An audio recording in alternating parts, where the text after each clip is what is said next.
Hello बच्चों, I hope आप सब बढ़िया होंगे और जम के अपने आगे आने वाले एग्जाम्स की तैयारी कर रहे होंगे। तो जे एडवांस 2019 चैप्टर का नाम गैसेस स्टेट है।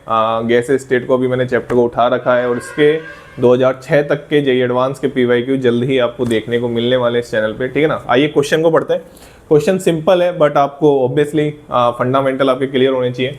Which of the following multi correct question है, which of the following statement is are correct regarding the root mean square speed URMS जो आप पढ़ते हैं and average translational kinetic energy of a molecule in a gas at equilibrium, ठीक है ना। ये question, ये पॉइंट है, इनके रिगार्डिंग आपको स्टेटमेंट ये चार यहाँ पे लिख रखे हैं। तो सबसे पहले तो आपको इन दोनों का मतलब पता होना चाहिए। बच्चे को पता होता है URMS, ठीक है। क्या होती है सर?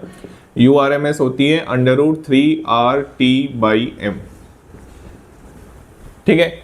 अब ये तो पता ही होगा, ठीक है। √3RT/m होती है। तो सबसे पहले तो URMS के देख लेते हैं स्टेटमेंट। पहला स्टेटमेंट है URMS is inversely proportional to the square root of its molecular mass. ये मॉलिक्यूलर मास ही होता है, तो मतलब ये स्टेटमेंट तो सही, सिंपल सा स्टेटमेंट था, ठीक है ना।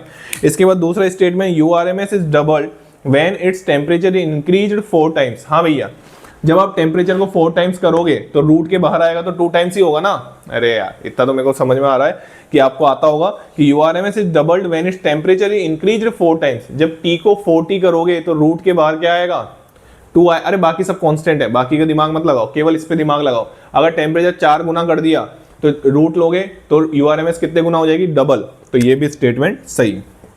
अब दो स्टेटमेंट है एवरेज ट्रांसलेशनल काइनेटिक एनर्जी के। तो ऑफ ए मॉलिक्यूल की जो ट्रांसलेशनल काइनेटिक एनर्जी की जो हम बात करते हैं, kinetic energy of a molecule, आराम से सुनना, इसमें बहुत कंफ्यूजन रहता है भैया, इतना कंफ्यूजन रहता है बच्चों को। इसकी जो होती है एक मॉलिक्यूल की, हम ऐसे लिखते हैं 3/2 kb/T। मतलब जो गैस मॉलिक्यूल की काइनेटिक एनर्जी है वो एब्सोल्यूट टेम्परेचर के डायरेक्टली प्रोपोर्शनल होती है और किसी चीज पे डिपेंड नहीं कर रही आपकी काइनेटिक एनर्जी। आइए पढ़ लेते हैं। Option E average is doubled when its temperature increased 4 times. अगर आप इसको 4 गुना बढ़ाओगे तो ये कितने गुना बढ़नी चाहिए? 4 गुना। लेकिन ये तो कितने बोल रहे हैं? डबल्ड। मतलब ये स्टेटमेंट तो गलत हो गया। E average at a given temperature does not depend on its molecular mass. बिल्कुल डिपेंड नहीं कर रही, ये बोल्ट्जमान कांस्टेंट होता है।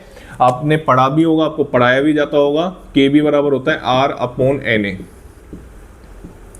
ये R gas constant, Na Avogadro constant, ठीक है ना। दोनों कांस्टेंट है, T टेम्परेचर है। मैंने बोला ना kinetic energy of a molecule किस पे डायरेक्टली प्रोपोर्शनल होती है?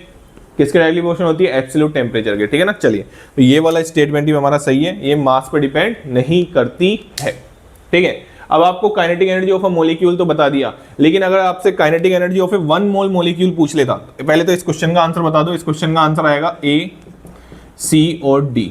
इस क्वेश्चन का आंसर तो ये है, ठीक है।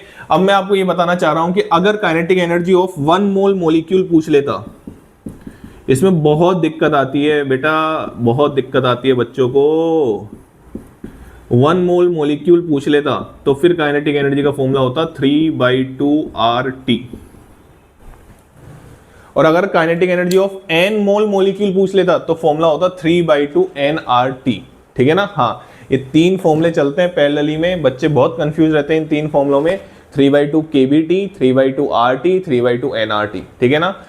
3/2 kBT एक मॉलिक्यूल काइनेटिक एनर्जी, 3/2 RT एक मोल मॉलिक्यूल काइनेटिक एनर्जी और 3/2 nRT n मोल मॉलिक्यूल काइनेटिक एनर्जी, ठीक है ना। चलिए, तो ये क्वेश्चन था 2019 का, चैप्टर का नाम गैसेस स्टेट। चलिए, thank you so much. Channel को लाइक करें, शेयर करें और सब्सक्राइब करें।